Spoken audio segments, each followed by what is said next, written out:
We will do. Right. Hey up, everybody. Welcome back to the Yorkshire Fitness Podcast. This is episode 4. So if you did tune in last week to episode 3, which was all about habits, trying to create good ones, obviously, long-lasting habits, I hope you gained something from it. Fingers crossed. We've had a bit of feedback again this week from members who've listened, and they said they were really good. So I think just giving real life information that it's all right to have bad habits, and just kind of a few little tips on how to break them and get into good new ones. But we're gonna kind of go back to that subject a little bit, aren't we, in a few weeks, we've said. So just if we can just drip feed some more information in. So anyway, like I said, welcome back. This is episode 4. We're going to talk about core stability today.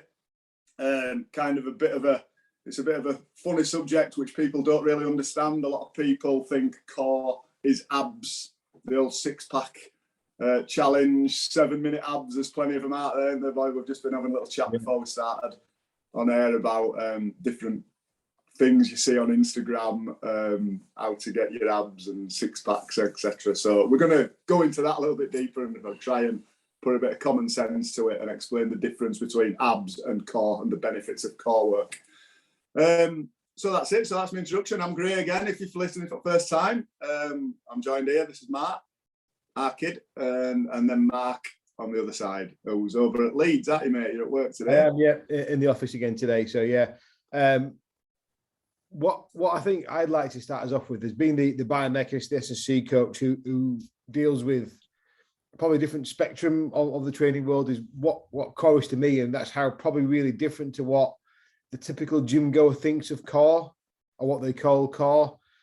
So the core is basically the function of the core is to keep the spine upright. That's the first and most important priority of the core, and that's basically made up of 3 parts. You've got like a passive part, which is the bone. So kind of the spine is supposed to be these stackable blocks of bone that kind of should sit on top of each other nicely in a nice, neat, aligned pattern. You then got the active part of the core, and you've got, even within that 2 layers, you've got this internal bit and then the external bit. And I'll come to that in a minute, which that's why I think a lot of confusion arises. And then you've got the central nervous piece, which is your eyes, your ears, and your brain, that detects changes in stability, changes in movement, where your body's organized, and all those kinds of things. So to me, as a biomechanist teaching people how to move, how to perform, I'm thinking about all of that and how I want to use that, or help somebody use that to be a better athlete. What I think has happened in the gym trainer, personal training space over 20, 30, 40 years is actually we've lost sight of what the core is, what the core does. And it's about this, just the only bit that ever gets talked about is the external layer of muscle. That would be your 6-pack, your rectus abdominis, and then to a lesser degree, your external obliques. But there's so much more to what the core is and what the core does. And actually what we've now noticed over many years of kind of back health studies is if you're just doing curl-ups and sit-ups, you're making those muscles do a job they were never designed to do, making the spine move in the way the spine was never designed to move in, and actually making your life unhealthier. We'll get into having a 6-pack, I'm sure, soon. But for me, that's what the core is. Your abdominal muscles are part of that core system, but I always go back to their main job, which is to keep the body and spine in a nice position, a nice upright position, not designed to flex and bend the spine around in different contorted positions. I think in a nutshell, what you're trying to say there, mate, is it's there to, as core muscles are there to protect the spine, aren't they? Yeah.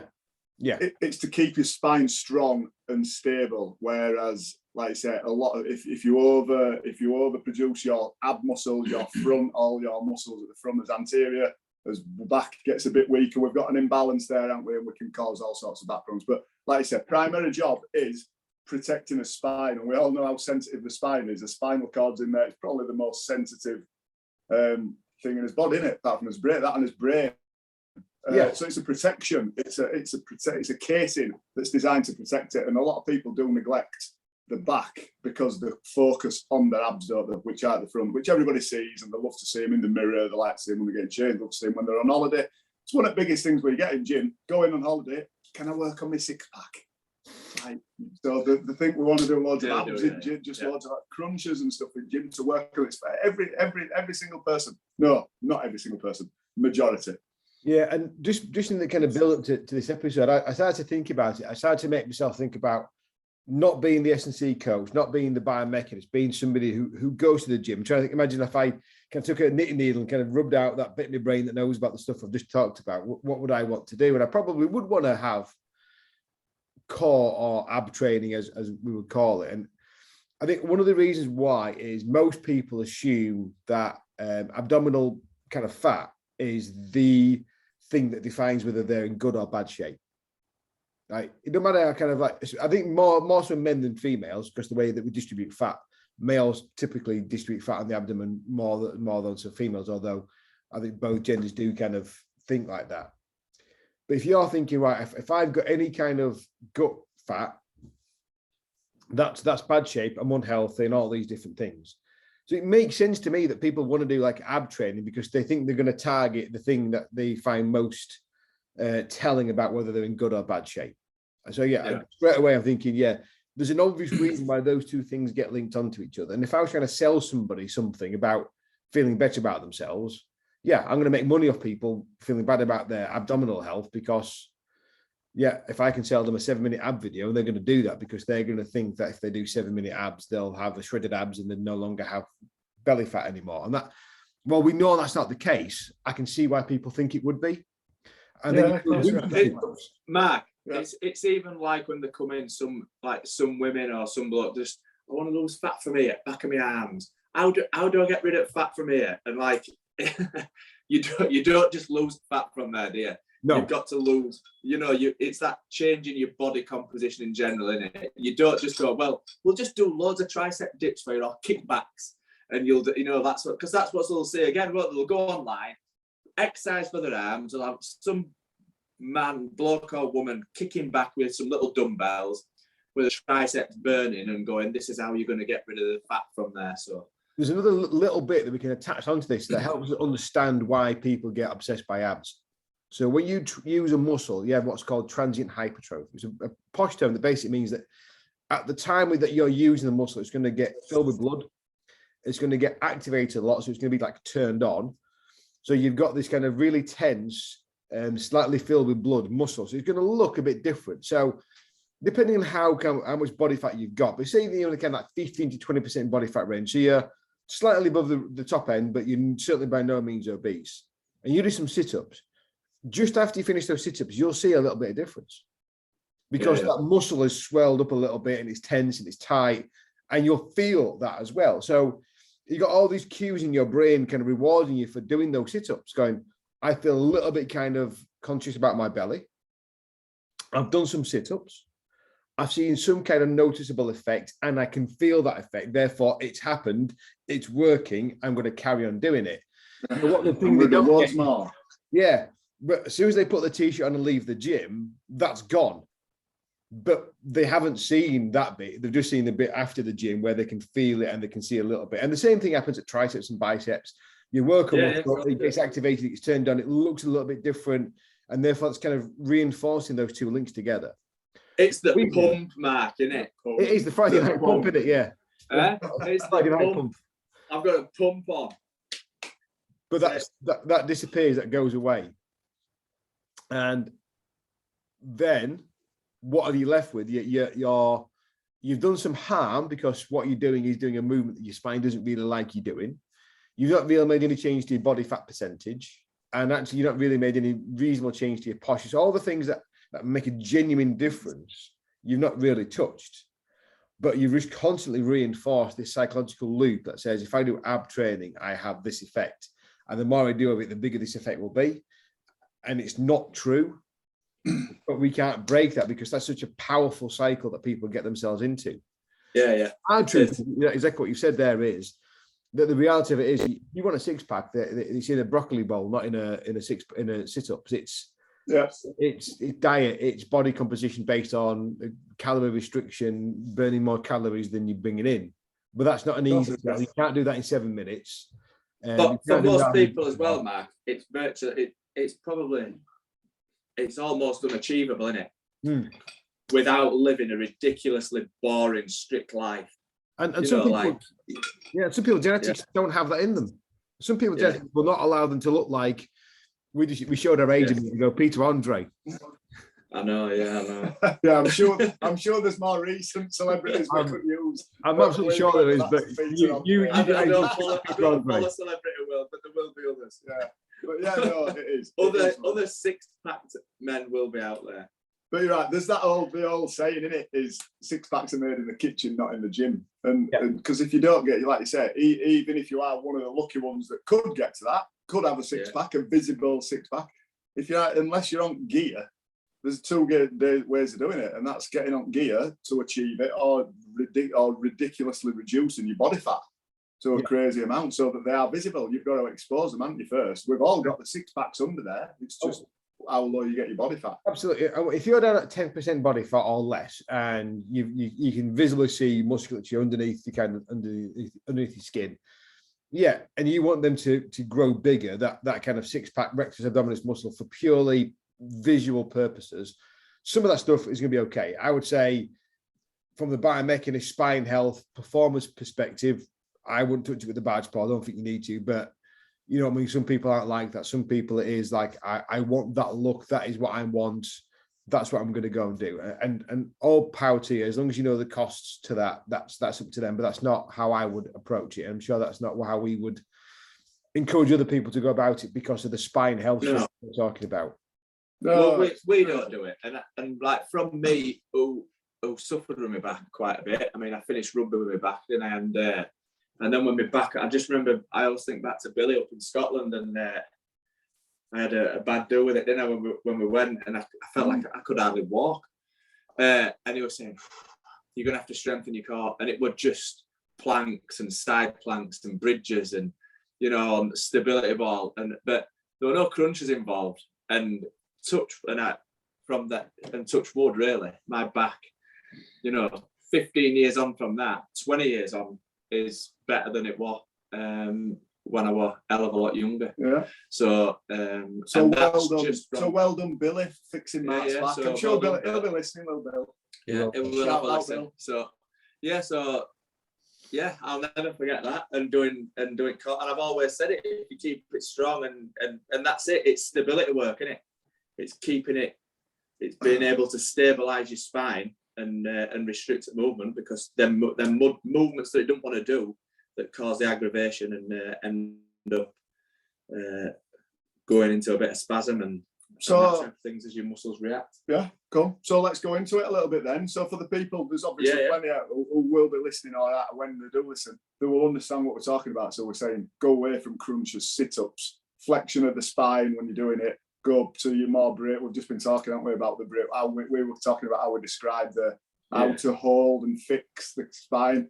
Mark uses fix the spine in place. I'm a bit more of a bracer. Use the bracing. I just kind of explain the alignment, the natural curvature of the spine, and try and brace it in that position when we're doing any of us hinging or as dead bug type. So we could just go into his core a little bit, Mark. So I would go, if I were you, Elm, I'd talk about your rugby drills. You've spoken to us quite a lot about what you used to do with the rugby lads, and because obviously for core stability, that is massive in rugby. Yeah. So I think I'm going to be kind of going off the deep end a little bit. I want to talk about core training as being three different things. So one is core stability, and that's the ability to balance and stabilize. So if you're off balance, can you keep on your feet, basically? So if you're stood on one leg, can you stay on one leg without falling over? And actually, that's really important to everybody. Yeah, generally speaking, everybody. Yeah. Yep. Then you've got core endurance and core strength. So core endurance is basically how long can you maintain a really good, strong posture for. So imagine you're doing a plank. If you've got like poor core endurance, you might be able to do a plank for 10 seconds. If you've got reasonable core endurance, you might be able to do a plank for 60 seconds. And then above that, and there isn't a huge amount of benefit for going beyond that. But it's basically how long can you control your spine, your posture for. And then core strength is your ability to keep that really good aligned posture and stability and allow force to come backwards and forwards. So imagine that you're doing a squat and your legs are very strong. You've been on the squat on the bed on the squat rack, leg press, and you chuck a ton of weight up and down. You're absolutely fine. Then you try to squat, and actually your core is a thing that stops you be able to do squat more because you can't hold the weight in place that your legs could move. So you three different kinds of core training and core qualities. So if I wanted to improve somebody's core, I'm starting to think different things, different exercises for different purposes. So I do core endurance activities because imagine you're working with rugby players who are actively ongoing for 80, 90 minutes, depending on what happens in the game. They don't turn the core on for that amount of time, but they have to turn it on and off constantly for 90 minutes. So that's why they need some core endurance. They need some core stability. And now for core stability in rugby, you're going to get twisted and pulled and turned around. And can you have the ability to resist somebody moving your spine around? Well, that's a little bit like core strength as well. So we might have lots of things where we call it anti-rotation, where something's trying to move you away from that nice, stable, straight position, and you're not letting your body do that. Whereas a plank, you're staying deliberately still. Nothing's moving you around. You're just trying to stay in one spot. And then if I want to get core strength, I'm going to go back to my big lifts. I'm going to squat, I'm going to deadlift, I'm going to hinge, I'm going to push, pull, press, because I'm pushing and pulling all these big loads around, and that will strengthen my core as well. So actually, weight training is core strength. That's the first thing. When you're doing your big big lifts, kind of, that's you definitely getting some core training as well, aren't you? So so on other end, go on, sorry. So at the end of our sessions, when I was doing some rugby work, we'd always end up with our core endurance, and I call it our anti-rotation work. So can they maintain things like planks, side planks, dead bugs, that kind of activity, and maintain a neutral posture and make them put the limbs in different positions. So they might be in slightly awkward positions, but keep the core active and engaged and braced, as you mentioned there, where the limbs are kind of in weird positions. So we might do like a plank with one leg out to the side or one arm out stretched in front of them, but they still have to keep their spine straight. That kind of work. Yeah. So I think that's obviously we're talking about athletic, we're talking about performance benefits there, aren't we, with the core? Yeah. Generally. So the importance of it from the, let's say, elite spectrum, we don't really work with that level, but we have everything from, we have people who just want to maintain, don't we? So, like not everybody who comes here has a bad back, but we have had quite a lot over years who have come to us because they're really suffering from glue pain, they're getting sciatica or they've got bad backs, they've had them for years.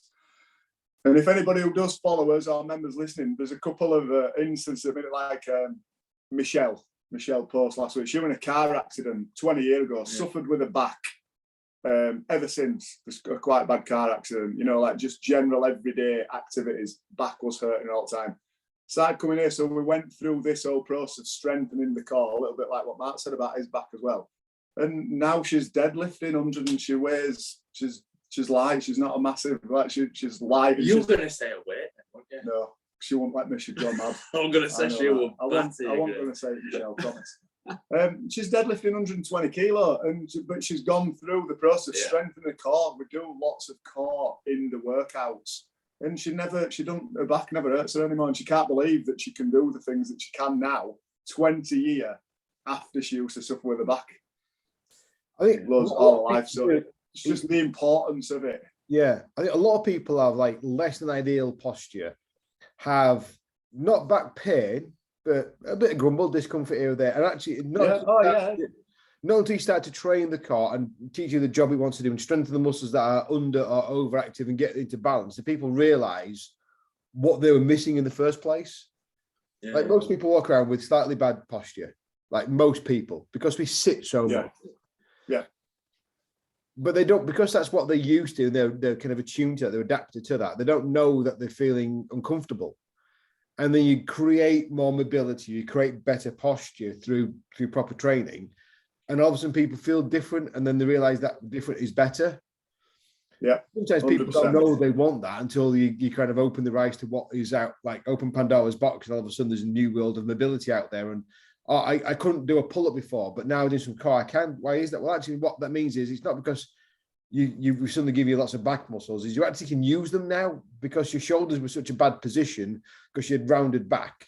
You couldn't do a pull-up just because your shoulders weren't working properly. But now you've done a plank for a couple of minutes in a side plank and now you've got a better posture. Your shoulders work properly now, and now you can do a pull-up because you can access all the muscle that you previously were turned off. Yeah.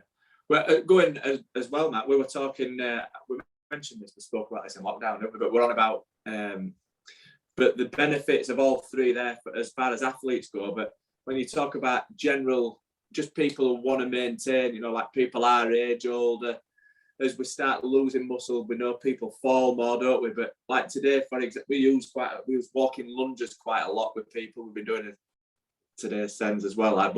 But if you think of a walking lunge, a weighted walking lunge, the stability element of it, the balance element to maintain your posture and all the things, and you talk about a core exercise, you wouldn't say a walking lunge were a core exercise, would you? You're not going, oh, well, we're going to do some core now of what people say is core. Well, we're not doing, well, I thought little crunches. What about little toe taps to the side, or no, but this is what people think, don't they?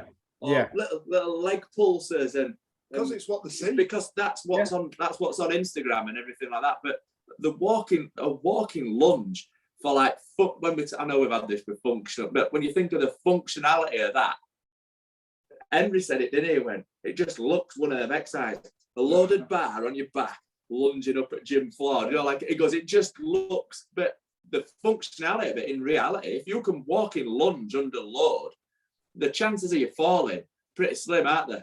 Well, in general. I'm going to give you an example.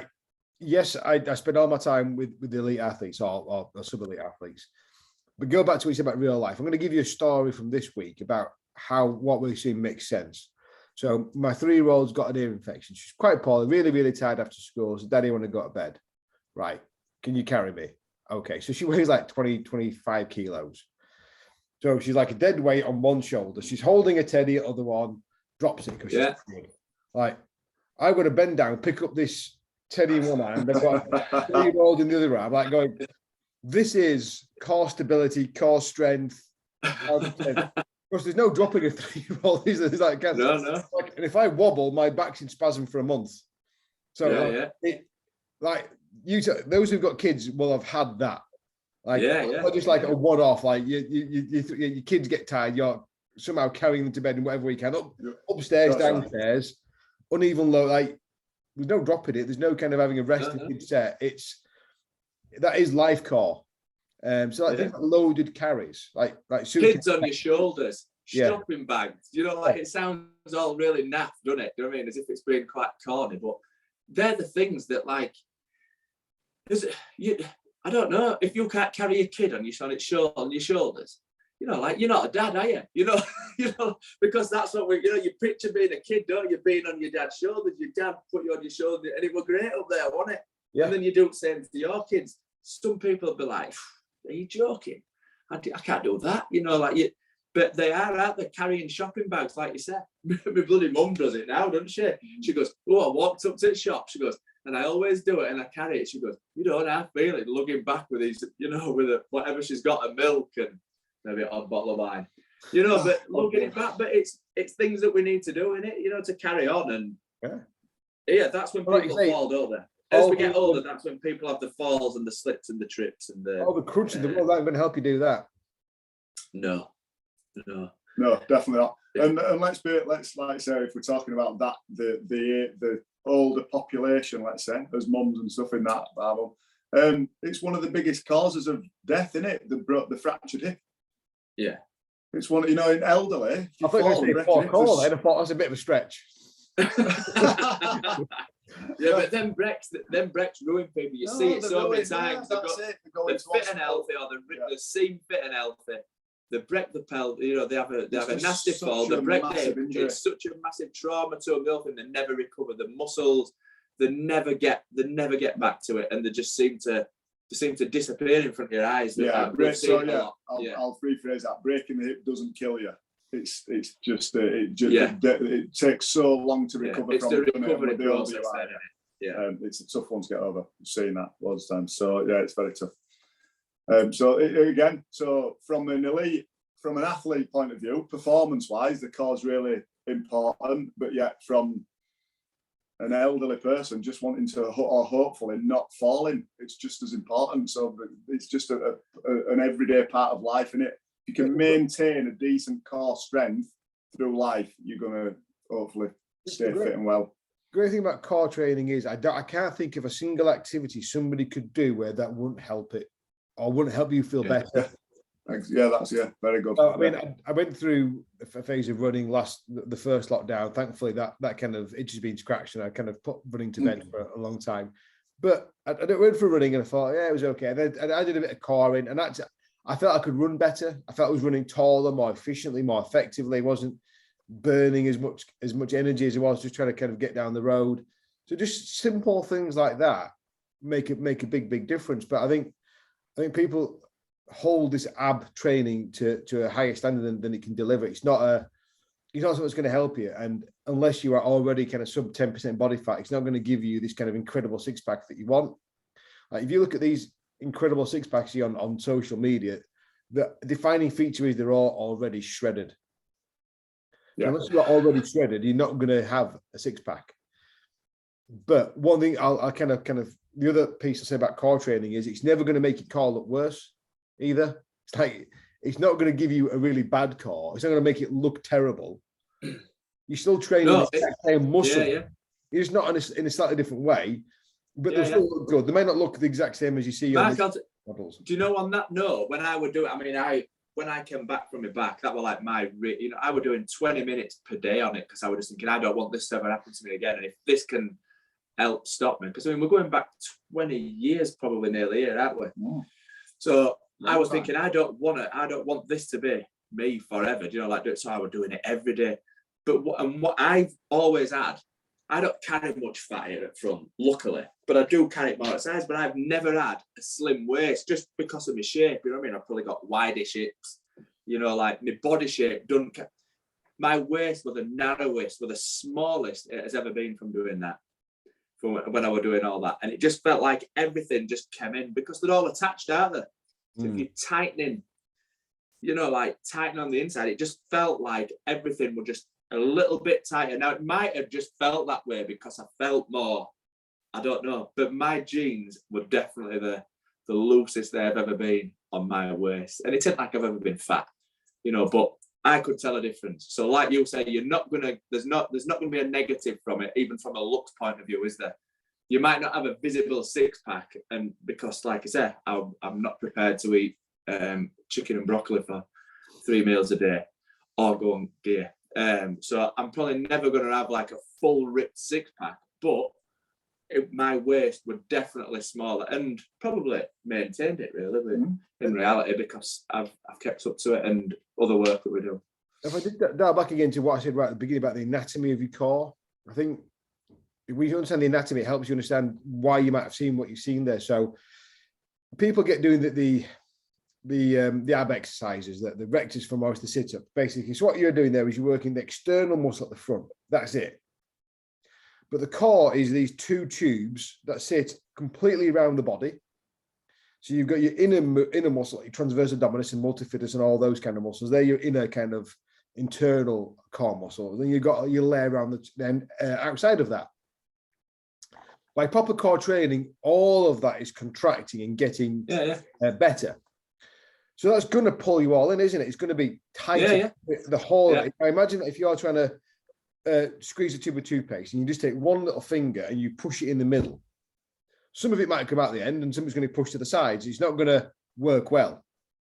And that's effectively what you're doing with these kind of front-based crunch type movements. You're only working the external part at the front rather than having to actively make the entire core muscle work together collectively.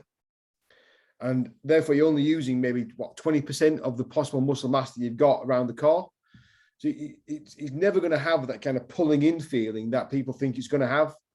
So that kind of explains why you might have seen a narrow waist compared to your previous versions, because you're actually making all of that muscle mass more tense. The muscles that we see outside everywhere, there's different layers in there. So, like you said, like it's like that all over the body. We're not just an outer layer of muscle on nothing. They're attached, and then all muscles are interconnected. So, like you said, that you tighten up the inner muscles, and it makes sense that everything else follows, doesn't it? So, yeah. So but there were definitely that were a definite thing for me. So, for anybody else out there, get it done. Get some core done.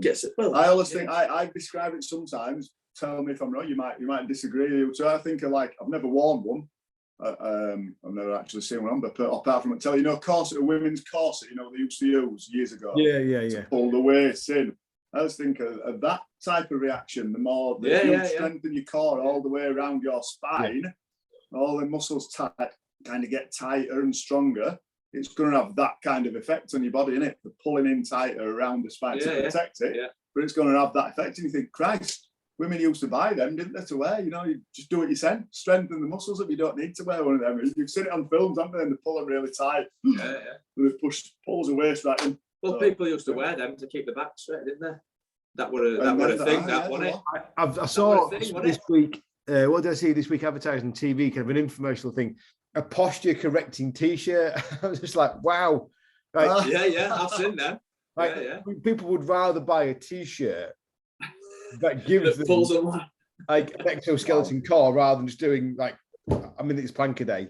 But that's the world we live in, mate, innit? Yeah. Quick fix. If somebody can buy a t-shirt that does it for them. But they're the same group of people that will also go buy the was it Slender Toe? Yeah. Oh, definitely. I don't know what people think is going to happen with them. I'm going to sit down, eat my KFC, watch Love Island with this thing on for 30 minutes and be like shredded. But Ronaldo wears one and look at body on him. Playing football all day, every day doesn't help that, does it, at all? And having your own trainer, gym, pool, crying. Oh, you could almost wrap cling film around on full Monty. Yeah. That were a good one. That were a good tip. Cling film around you. That'll get rid of that. That burns fat away, doesn't it? It just melts away because you're wrapped in cling film. Yeah. I mean, well, the thing we haven't also mentioned today is that we call, what I also do is correct your posture. So even though we might not change your body composition whatsoever, by aligning your posture better, standing taller and straighter, it'll change your appearance to somewhat. So I've got a great posture. I've got this anterior pelvic tilt, so my kind of pelvis is up at the back and down at the front, and that kind of curves my spine at the front. So it creates, it pushes out what's already there, which is not great. But it makes people walking around actually going, who aren't that overweight, but because their posture isn't brilliant, they look far bigger than they actually are. So by engaging the core in that kind of three-dimensional, all the way round kind of approach, over time, and again, if you've had bad posture for 40 years, you're not going to do 1 minute of plank and be back to neutral again. But over time, you'll get better. And actually, even though your composition doesn't get worse or better, Sorry, somebody just walked in. Come and say hello. Come and say hello. Come here. It was so fascinating. We had on this podcast. Come here. Rach, my 2 o'clock has just walked in. She's coming to say hello. Oh, there's a couple of a live studio audience. Hello. Apologies. It's all right. Don't worry about it. Get the kettle on, Rach. Right. So what? Sorry, mate. What were you saying then? So what I was saying, if you have slightly poor posture, it might make you look bigger than you actually are. So by recreating some core training, that might improve your posture. And even though you haven't lost any body fat, you might have the appearance of looking leaner because you're taller, you're more neutrally organized, you're not pushing your belly out at the front or your ass out at the back. And actually then, although again, you should be losing the body fat if you're overweight, you still don't have as bad an appearance of looking as overweight as you maybe do. Yeah, good posture. When somebody's got good posture, it can definitely make them look better compared to somebody with bad posture. On kind of, this is quite interesting, the core stability thing. Rach, you used to suffer way back, didn't you, loads? Yeah, loads, yeah. And now it's all better because you do core training, don't you? Yeah. You strengthen your core as well as everything else. Yeah, absolutely. Cool. So here's one of his success stories. Is that it then? Are we wrapping up there? How long have we done, mate? We've got our way back past 30 minutes. Yeah, about half an hour, yeah. Well, we said we were trying to keep them to half an hour anyway, didn't we? So let's wrap it up there. Have we covered everything we wanted to? Yeah, think so, yeah. Well, I'll do it in the show notes. I'll put a link to some papers out there for those people who do a little more reading, and I'll share with you a video called Stuart McGill's Big Three. So Stuart McGill is the world leading expert on back health, back training. And he has 3 exercises that he recommends everybody does. So you've got stir the pot, which on a gym ball, you kind of make a circle with your arm, side planks, and bird dogs. So if you're not sure what to do, you won't go far wrong with those 3. And I'll share a link on our show notes with a YouTube clip of those exercises.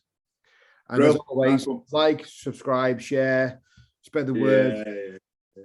That's your job, that, mate. I introduce, you finish. Yeah. Good work. All right. And I just fill it gaps. Okay. Cheers, mate. Nice one, Matt. See you, mate. See ya.